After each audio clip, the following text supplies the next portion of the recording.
Stop believing the advice that's keeping you broke. The Federal Reserve ran the numbers. Nearly 40% of Americans cannot cover a $400 emergency without borrowing or selling something. And a 2025 survey by Empower found that the median emergency savings for an American household is $600. $600. Not 40% of the poor. Not 40% of the unemployed. 40% of Americans. And yet, the financial industry's answer has remained unchanged for 50 years. Save 20% of your income. Stay disciplined. Cut the lattes. Automate your transfers. That advice isn't just unhelpful. For the majority of people living in this country today, it is mathematically impossible. And the people giving it know that.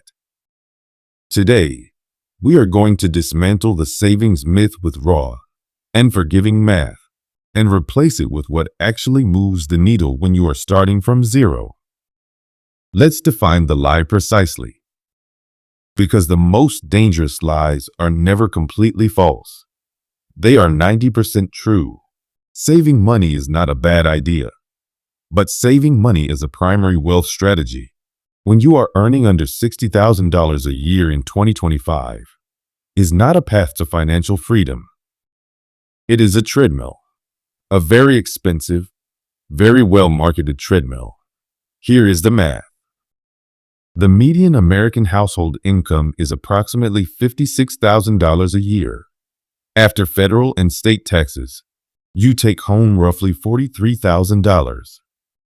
Apply the 20% savings rule they preach. That's $8,600 a year going into savings. After 10 years of perfect discipline, zero emergencies, zero setbacks, zero life happening, you have $86,000. That is not retirement. That is one market correction. That is one medical diagnosis. That is the first 2 years of your child's college tuition. But here is what makes this genuinely brutal. Americans aren't even saving 20%.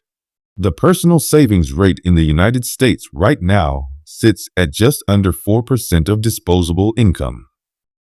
In the 1960s and 70s, Americans saved an average of 11.7%. We have not gotten better at saving. We have gotten significantly worse, and the advice hasn't changed. The savings framework was never designed to make you wealthy. It was designed to make you stable enough to keep consuming. There is a profound difference between those two outcomes. But here's where it gets interesting, and where most people completely miss the pivot. There are 3 mechanisms destroying your savings right now. Not 1. 3. And they operate simultaneously, silently, and legally. Mechanism 1. Inflation.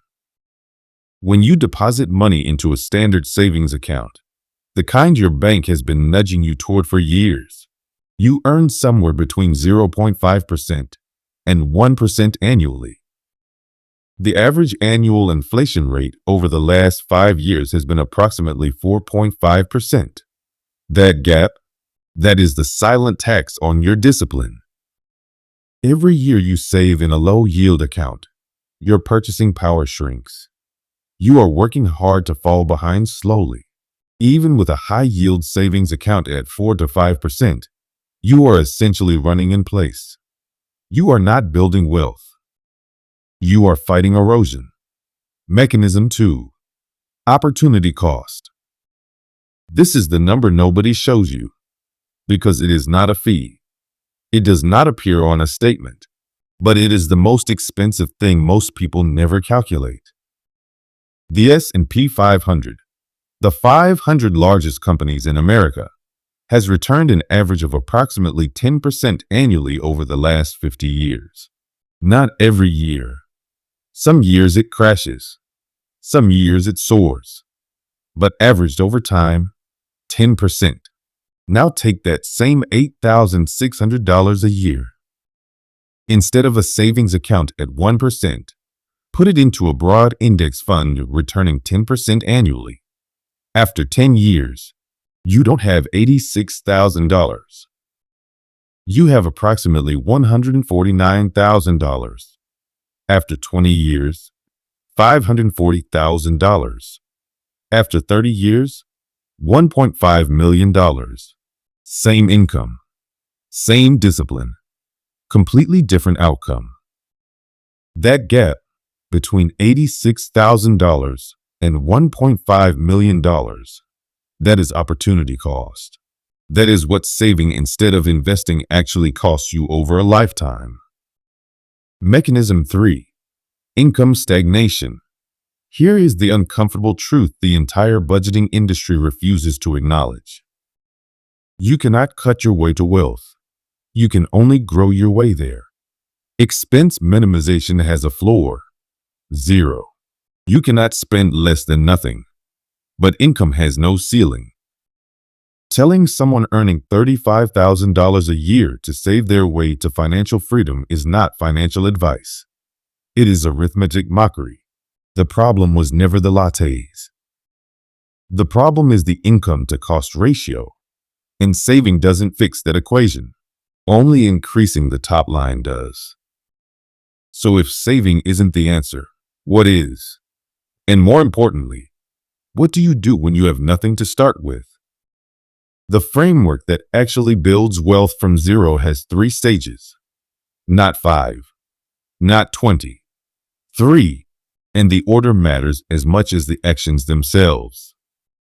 Stage 1. Build a $1,000 firewall. Not a 6-month emergency fund, a firewall. Here is why the traditional advice fails immediately. They tell you to build 3 to 6 months of expenses before investing. For someone earning $35,000 a year, that is $8,000 to $16,000 sitting in a low-yield account doing nothing, while the market compounds without you. That is not safety. That is expensive delay. Your first target is $1,000. Cash. Liquid. Untouched. That firewall covers the majority of real financial emergencies. A car repair, a medical copay, a broken appliance. Once that exists, you stop borrowing for survival. That alone changes your financial trajectory. Stage 2. Eliminate high-interest debt. Aggressively and permanently. There is no investment on earth that reliably returns 20% to 29% annually, which is the interest rate on the average American credit card right now. Paying off a 24% credit card is a guaranteed 24% return. No index fund offers that. No savings account touches it. If you are carrying high interest debt and simultaneously saving money at 1%, you are hemorrhaging wealth in one hand while trickling it in with the other. Stop. Eliminate the debt first. The math is not close. Stage 3. Invest the difference. Automatically, immediately, and repeatedly. Once the firewall exists and the high-interest debt is gone, every dollar you are sending to that debt now becomes an automated investment. Not into individual stocks, not into crypto, into a broad, low-cost index fund, a total market fund, or an S&P 500 fund with an expense ratio under 0.05%. You do not need to time the market. You do not need to pick winners. You need to be in the market consistently for a long time. That is the entire strategy. And it works for someone starting with $50 a month just as surely as it works for someone starting with $5,000. Now, you're watching this channel because you're not starting with $50,000. You may not be starting with $500. And every piece of advice you just heard assumes some surplus to work with, which is exactly the problem with mainstream personal finance. So let me be specific about starting from zero. If your income does not currently cover your expenses, the priority is not investing. The priority is closing that gap. Not by cutting harder, by earning more. A second income stream, a sellable skill, an extra shift, a freelance service. The wealth building framework cannot operate on a negative budget. But if you have even $25 a month of surplus, $25, you can begin. Most major brokerage platforms today have zero minimum investment requirements. Fractional shares mean you can buy into an index fund with whatever you have. The amount matters less than the habit. The habit becomes the mechanism. The mechanism becomes the machine. Here is what $25 a month looks like in a total market index fund over 30 years at a 10% average return, just under $57,000. From $25 a month. That is not retirement, but that is the beginning of a different relationship with money, and the beginning is the only place you can actually start. The savings advice was sold to you as safety. What it actually delivered was the illusion of progress, the feeling of doing the right thing, with none of the outcomes the right thing is supposed to produce. The wealth gap in this country is not primarily an income gap. It is an information gap between people who were taught what money actually does and people who were handed a savings account and told to be patient. You now know the difference.